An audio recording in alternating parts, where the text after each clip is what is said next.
అది. సో మీ మీ సినిమాల ప్యాటర్న్ చూస్తే ఎందుకో టైర్ 1 హీరోలు కాకుండా టైర్ 2 హీరోలతోనే ఎక్కువ జర్నీ చేస్తూ ఉంటారు. అంటే టైర్ 2 అని కాదు. ఇప్పుడు మేము ఇప్పుడే వచ్చినాం కదా! 2, 3 ఇయర్స్ మళ్ళీ పాండమిక్ వచ్చింది. ఓకే. ఛాన్స్ దొరకలేదు. మా మా అలవాటు ఏంటిది అంటే పోయి అక్కడ కూర్చొని ఏదో మ్యానిపులేషన్స్ చేసి కాల్ షీట్లు అడగాం. డైరెక్ట్‌గా వస్తది అంటే చేస్తాం తప్పితే ఎక్కడో పోయి కూర్చొని ఏదో ఈ జాదు మంతర్ మాకు రాదు. సింపుల్‌గా ఆడతాం, సింపుల్‌గా తీసుకోపోతాం. వస్తే వస్తది. మా అదృష్టంలో రాసి ఉంటే లేదంటే లేదు. ఓకే. దాని మీద ఎక్కువ డిపెండెంట్ లేదు కదా ప్రొడక్షన్ మీద. అవునవును. మా ఫాదర్ పేరు కోసం చేస్తున్నాం అంతే అది. ఓకే. దాంట్లో ఏదో సంపాదించుకోవాలి అది లేదు. శేఖర్ కమ్ముల గారు ఉన్నారు. గ్రేట్ మంచి. ఆయన అసలు ఇంత డిస్టర్బెన్స్ లేదు ఆయనతో. హ్యాపీగా ఉండి రానా బాబుతో చేస్తున్నాం 2, 3 సినిమాలు. ఆయన ప్రొడ్యూసర్‌గా. హ్యాపీ కదా! ఆయన మా ఫ్యామిలీయే కదా రానా. ఓకే. సో స్టార్స్‌తో కొద్దిగా అంటే వీలైతే చేస్తాం ఏముంది. ఎవరన్నా ఇస్తే చేస్తాం ఎందుకు చేయం. ఓకే. సో ప్రొడక్షన్ కూడా ఇంత చాలా అంటే ఉంది కదా డబ్బులని వెళ్ళకుండా చాలా కేర్‌ఫుల్. ఏ బిజినెస్ అయినా అగ్రెసివ్‌లు లేదు. థియేటర్స్ తప్పితే. ఓకే. థియేటర్స్ అందరూ భయపడుతున్నారు. మేము భయపడం. ఎందుకంటే మాకెరక ఇవాళ లేకపోతే రేపు మీరు అందరూ వచ్చి థియేటర్‌లోనే సినిమా చూస్తారు. ఎంత ఓటీటీలో వచ్చినా, ఎంత అది వచ్చినా you will come back to theatres. Now today Adipurush ఇంత పెద్ద ఓపెనింగ్ వచ్చింది. ఎందుకు వచ్చిందండి? అవును. ఎందుకు వచ్చారు థియేటర్‌కి? అవును. ఆ ఎక్స్‌పీరియన్స్ కోసం. ఎక్స్‌పీరియన్స్ కోసం. ఒకటే ప్రాబ్లమ్ ఏమిటిది అంటే టికెట్ రేట్ అంత పెంచకూడదు. మండే నుంచి తగ్గిపియాలి మేము రిక్వెస్ట్ చేస్తున్నాం.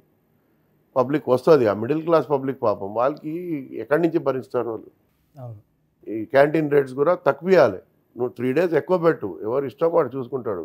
మండే నుంచి క్యాంటీన్ కూడా తగ్గిపియాలి. నేనైతే అదే ఆలోచిస్తున్నాను ఇప్పుడు కూర్చొని. జనాలు వస్తారు Monday, Tuesday, Wednesday, Thursday. Okay. 100% మీరు తగ్గిస్తే తక్కువ ఉంది ఈ 4 రోజులు. టికెట్ రేట్ నుంచి అన్నీ మనకి సేవ్ అవుతుంది అంటే వస్తారు. అది. అసలు థియేటర్స్‌కి రావడం మానేశారు జనాలు. జనాల హ్యాబిట్స్ మారిపోయినాయి అనే ఆర్గ్యుమెంట్ మీరు అసలు బై చేయరు. మానేశారంటే ఓటీటీ డెఫినెట్లీ ఎఫెక్ట్ అయింది. 20, 21 డేస్‌కి సినిమా పిక్చర్ ఇచ్చేస్తున్నారు. అందరూ ఏం చెప్తున్నారు యావరేజ్ సినిమా కదా! యావరేజ్ మీడియా ఎట్లయిపోయింది? మీరు ఎట్లయిపోయారు? అర్ధ గంటలో గంటకి రాస్తున్నారు పిక్చర్ గురించి బ్యాడ్. ఏదైనా పిక్చర్ బ్యాడ్ ఉంటే కూడా బ్యాడ్ రాయవద్దు మీరు. కనీసం యావరేజ్ ఏదో రాయాలి. అట్లా బ్యాడ్ రాసిన తర్వాత ఏమవుతుంది? ఆయన థియేటర్‌కి ఎందుకు వస్తాడు? 20 డేస్ తర్వాత ఓటీటీలో వస్తే చూసుకుంటాం. ఎందుకు మనం థియేటర్‌కి వెళ్ళాలి అని వస్తలేరు. మీకు అల్టిమేట్లీ అర్థమైతలేదు. మొత్తం ఇండస్ట్రీకి బ్యాడ్ అయితే మీడియాకే ఎఫెక్ట్. రేపు ప్రొడ్యూసర్ సినిమా తీయలేదనుకో అందరు బ్యాడే కదా మనం. థియేటర్ వాడు bad, producer bad, hero bad, heroine bad, మీరు బ్యాడ్, మేము బ్యాడ్. ఓకే. ఇది సైకిల్ ఇది. అందరికీ we are connected to each other. We should see to it that we all are good. If the picture is getting 2 stars, you have to give him 2.5. You have to survive the industry. Otherwise ఎట్లా వస్తారు జనాలు థియేటర్కి? Okay. ఈరోజు ఆ Prasad multiplex కాడ అదే phone చేశాను ఆ వెంకట్కి. ఆ బ్యాటిన్లో పడి సినిమా డబ్బా సినిమా అది తలకాయ నొప్పి అయింది. ఒక మంచి చాలా బాగుంది. అక్కడ బయట నిలబడి 8 o'clockకే యూట్యూబ్లో పెట్టేయటం. అది కరెక్టా పెట్టడం?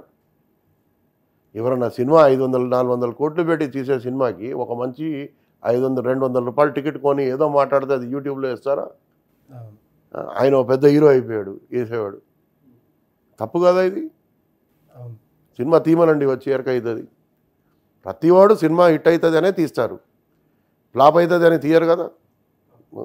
ఆయనకి ఓ టైం అయితే ఇవ్వాలి కదా. 4, 5 days టైం ఇచ్చిన తర్వాత క్రిటిసైజ్ చేయి. ఫస్ట్ డే మార్నింగ్ షో అవగానే క్రిటిసైజా? తప్పు అది చాలా.